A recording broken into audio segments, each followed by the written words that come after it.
വളരെ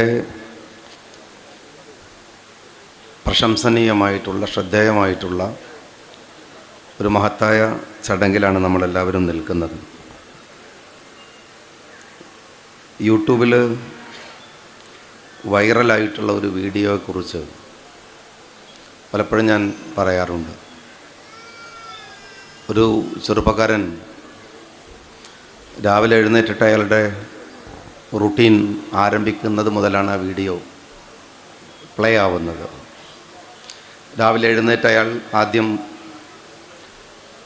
തൻ്റെ കട്ടിലിനോട് ചേർന്ന് കിടക്കുന്ന അമ്മയുണ്ട്, ആ അമ്മയെ പതുക്കെ എഴുന്നേൽപ്പിച്ച് അവരുടെ മുഖമൊക്കെ വൃത്തിയാക്കി മുടിയൊക്കെ ചീകി കൊടുത്ത്, അവർ ബെഡ് റിഡനാണ്, എഴുന്നേൽക്കാനാവില്ല, അവിടെ തന്നെ കിടത്തി.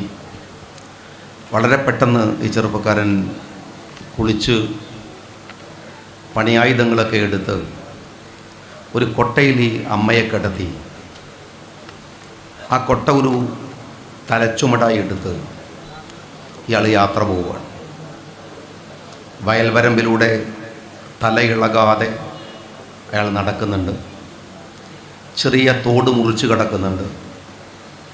അപ്പോഴൊക്കെയും അയാളുടെ കണ്ണുകളിൽ ഒരു വല്ലാത്ത ജാഗ്രതയും സൂക്ഷ്മതയും ഒക്കെയുണ്ട്.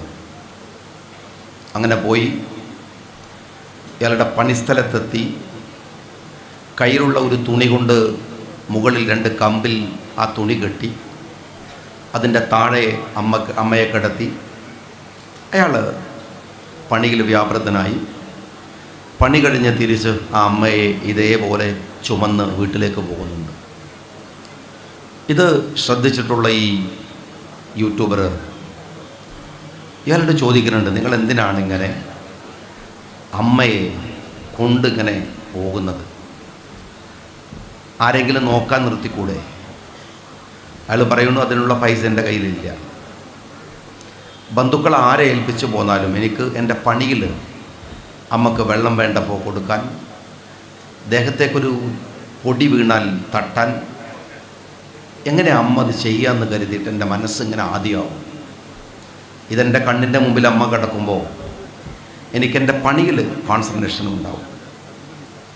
ഇത് കേട്ട് അത്ഭുതപ്പെട്ട് യൂട്യൂബർ ചോദിക്കുന്നുണ്ട്, നിങ്ങൾ ഏതുവരെയാണ് പഠിച്ചതെന്നാണ്. അയാൾ പറയുന്നുണ്ട്, എനിക്ക് പ്രിലിമിനറി കഴിഞ്ഞിട്ട് പഠിക്കാനൊന്നും പോകാൻ പറ്റിയിട്ടില്ല. അപ്പോഴേക്കും അമ്മ വീട് പോയി, അമ്മയെ നോക്കണമില്ല. ഞാൻ നിങ്ങളോട് പറയുന്നത്, ഈ കാരുണ്യമെന്ന് പറയുന്നത്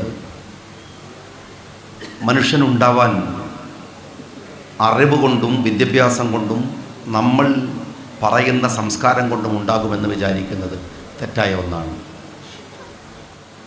നമ്മൾ ഒട്ടും പ്രതീക്ഷിക്കാത്ത വിദ്യാഭ്യാസത്തെക്കുറിച്ച് പറയുന്നിടത്ത് പറയണത് അറിവില്ലാത്തവനെ അല്ലെങ്കിൽ സംസ്കാരമില്ലാത്തവനെ ഉണ്ടാക്കുന്നതാണ് വിദ്യാഭ്യാസം എന്നാണ്.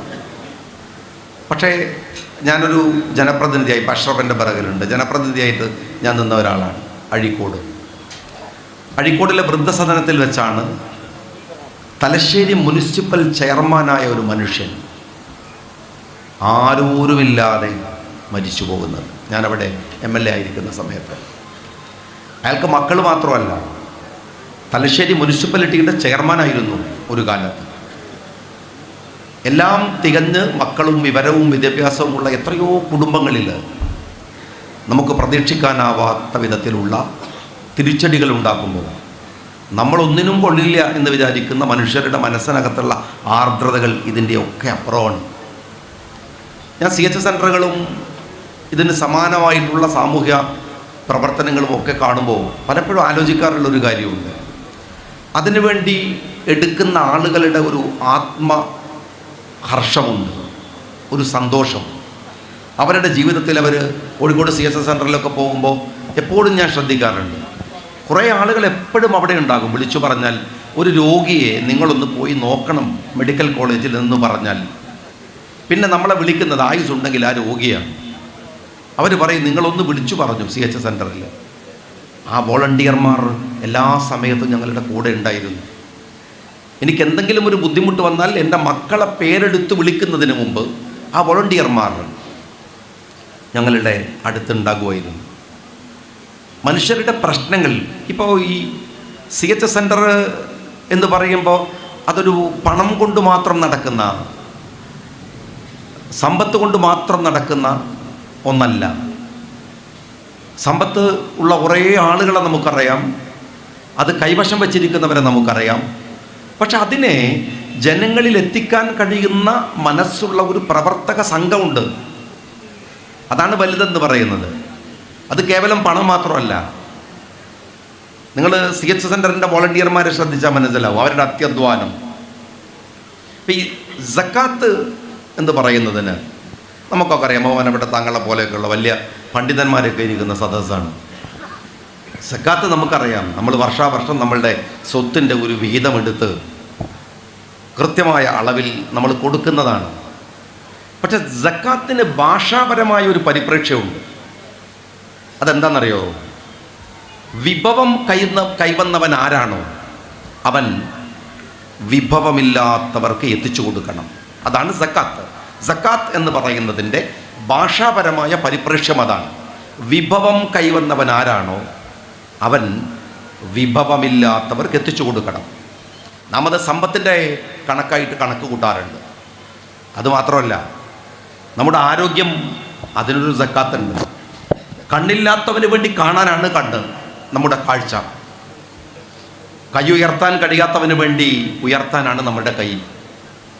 നടക്കാൻ കഴിയാത്തവൻ്റെ കാലാവുമ്പോഴാണ് ആരോഗ്യമുള്ള നമ്മളുടെ കാലിൻ്റെ ഉത്തരവാദിത്തം നിർവഹിക്കാൻ കഴിയുന്നുള്ളൂ എന്നാണ്. നമുക്ക് ജീവിതത്തിൽ പലരും കരുതുന്നൊരു കാര്യമുണ്ട്, CHS സെൻറ്ററിനൊക്കെ പൈസ കൊടുക്കണം. അവിടെ നിന്ന് ഇങ്ങനെ സ്വാഗത പ്രസംഗം പറയുമ്പോൾ ഇങ്ങനെ അതിൻ്റെ കണക്കുകൾ ഇങ്ങനെ പറയുമ്പോൾ അവരാണെന്നാണ്. അതിന് മാത്രമല്ല, ഈ കൂടിയിരിക്കുന്ന നിങ്ങൾക്കും എനിക്കും ഒക്കെ ഇതിൽ കോൺട്രിബ്യൂട്ട് ചെയ്യാൻ പറ്റും. നമുക്കൊക്കെ ചെയ്യേണ്ടുന്ന ഉത്തരവാദിത്തങ്ങളുണ്ട്. നമ്മളൊക്കെ ഈ നിർവഹിക്കേണ്ടുന്ന വലിയ ഉത്തരവാദിത്തങ്ങളുണ്ട്. അതിന് ഹൃദയത്തിനകത്തുണ്ടാവുന്ന കാരുണ്യം. നമ്മൾ അള്ളാഹുവിനെ കുറിച്ച് ഇങ്ങനെ ഒരു ദിവസം എത്ര തവണ ബിസ്മില്ലാഹിർ റഹ്മാനിർ റഹീം എന്ന് പറയും. അത് കാരുണ്യവാനായ അള്ളാഹുവിനെ ആരാധിക്കുന്നവരല്ലേ നമ്മൾ. ആ കാരുണ്യത്തിൻ്റെ അംശം മനസ്സിനകത്ത് ഉണ്ടാവണ്ടേ?